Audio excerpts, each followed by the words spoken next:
A group of people walks through the jungle and comes across a broken fire tower. On the broken wood of the fire tower, there's a beautiful locket. One of the group members picks up the locket, not knowing it will bring danger. As soon as they take the locket and continue walking, the ground suddenly starts to shake. A terrifying monster, looking almost human, bursts out of the earth. The monster has been lying dormant underground because of the locket, and now that it's gone, it's angry and searching for it. The monster reaches a tree, where it finds a dead animal caught in a trap and a camera. It realizes that someone must be living nearby. At the same time, the monster hears a car horn coming from two nearby houses. There, a forest officer and a local man argue. The forest officer is angry with the local man for setting too many traps in the forest. He warns that if a tourist gets caught in one of these traps, it will cause trouble. Meanwhile, the monster moves toward them, but they don't notice it. After the forest officer leaves, the local man goes back to his house, grabs a gun, and heads outside. The monster arrives at the man's house, enters, and finds the locket. While looking in a mirror, the monster sees a shadow, which is actually an illusion of himself. He remembers his father giving him his mother's locket and telling him never to lose it. This explains why the locket is so important to him and why he has been dormant. Now that the locket is gone, the monster is determined to find it. Before he can take the locket, the homeowner comes back and is terrified when he sees the monster. The monster, whose full appearance hasn't been shown yet, grabs the gun from the frightened man, who is too scared to act. The man runs into the forest to escape, with the monster following him calmly. Unfortunately, the man falls into one of his own traps. The monster shows no concern for the trap and brutally attacks and kills the man with his horrifying red hands. After returning to the house and picking up the locket with his bloody hands, the monster realizes that this locket isn't his. He has killed an innocent person for no reason. Driven by his quest to find his own locket, the monster goes back into the forest. As John moves through the forest, we see the dismembered body of the local man scattered in pieces. When John exits the forest, he spots a group of friends by the roadside, the same people we saw at the beginning of the movie. They are having a good time, completely unaware that someone is watching them. Instead of attacking them right away, John hides in the bushes and listens as they talk about him. The monster's name is John. Aaron, a boy in the group, learned about John from his uncle.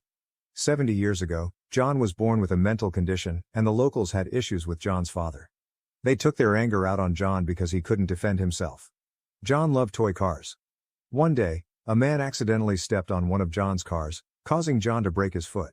The man couldn't work for months due to the injury, and the locals blamed John for the accident. Seeking revenge, they tricked John into coming to the fire tower by promising him more toy cars. When John arrived, he saw a scary figure in a firefighter's mask and, terrified, fell from the tower, breaking his neck and dying instantly. To make it look like an accident, they placed the firefighter's mask on him. When John's father tried to reveal the truth, he was beaten to death by the same group. When the incident was reported, the police covered it up, and the villagers eventually forgot about it. However, John did not. Exactly a week after his father's death, John was resurrected and sought revenge on everyone who had wronged him and his father. Someone from the village eventually learned about John's story and his connection to his mother's locket. They found the locket and put John back to sleep. As an undead being, John cannot be killed, but he can only be stopped by giving him the locket and putting him back to sleep. After John's story is revealed, the group of friends takes a selfie. Once the selfie is taken, they go to their cabin, unaware that John is still watching them. Later, Aaron steps out of his cabin and is suddenly attacked by John. John uses a stick to impale Aaron's mouth and pulls so hard that the upper half of Aaron's head is severed from his body. Holding Aaron's head in one hand and his body in the other, John moves to the ranger's station. There he drops the body and breaks into a cabin, where he finds a firefighter's mask, a firefighter's uniform, and an axe. After putting on the uniform, John leaves and returns to the forest at dawn. In the forest, John spots two girls from Aaron's group near a stream. One is bathing in the water, while the other practices yoga. John jumps into the water and kills the girl who is bathing. He then crosses the river and attacks the girl doing yoga. Using a hook, he pulls out her spine, ensuring her death.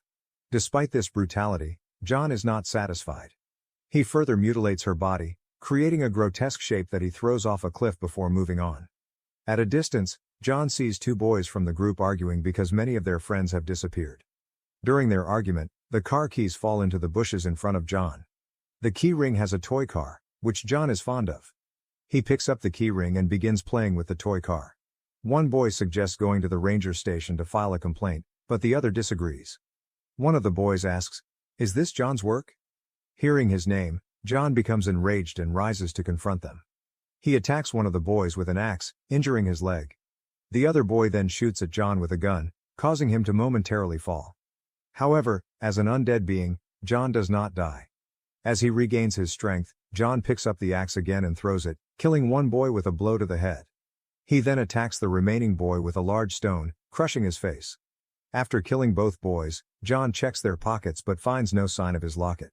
While he is contemplating where to find it, he sees two of his former group members approaching from a distance. They have the very locket John is searching for. John picks up the axe, intending to sever the girl's neck and retrieve his locket. Before he can attack, the girl's companion spots John. She quickly moves the boy away and starts their bike, fleeing the forest with John in slow pursuit. The two friends reach the ranger station and report John's presence. The rangers, already familiar with John's story, notice that John's mother's locket is around the girl's neck and confront her about taking it. The ranger explains that John had killed his family because they had taken the locket, and now he must face John once more. As they are speaking, John arrives at the ranger station. The ranger shoots him down and asks the others for help to take John back to his grave. As they are about to pick him up, John regains his strength. He grabs the ranger's gun and disarms him. The boy and the girl manage to escape to save their lives, but John does not pursue them immediately. Instead, he first settles the score with the ranger. He breaks the ranger's spine and impales his chest with a hook. John then drags him into the farmhouse. Inside, John tests a machine by cutting off the ranger's hand and then uses it to sever the ranger's head, ensuring his death. After killing the ranger, John resumes his search for his true target. He arrives in the forest, where he discovers that the boy and the girl have set a trap for him. To lure John, the boy presents himself as bait. Before the trap can be executed, John attacks him with his axe, causing him to fall. John then brutally finishes him off, hacking at him repeatedly as if he intends to tear him into pieces. The girl, witnessing the gruesome scene, is overcome with terror. She hangs John's locket on a patrol can and flees, trying to escape as quickly as possible. As she runs through the forest, she has the unsettling feeling that John is following her. Desperately, she searches for a way out of the jungle, which seems endless. After much effort and anxiety, she finally manages to find a road. Fortunately, a passing driver offers her a lift. Noticing her panic, the driver asks what happened. The girl replies that she saw a very scary animal. As the girl sits in the car, she starts to lose consciousness. Noticing her bleeding foot, the driver stops to bandage it. The girl urges the driver to keep moving and cross the forest, but the driver insists on tending to her wound. While the driver bandages her foot, the girl anxiously watches the forest, fearing that John might attack them, but he does not appear. Meanwhile, John finds his locket and, after retrieving it, leaves, bringing the story to an end. If you want more recap videos, make sure to like, share, comment, and subscribe. And don't forget to hit the bell icon so you never miss out. Thanks for watching.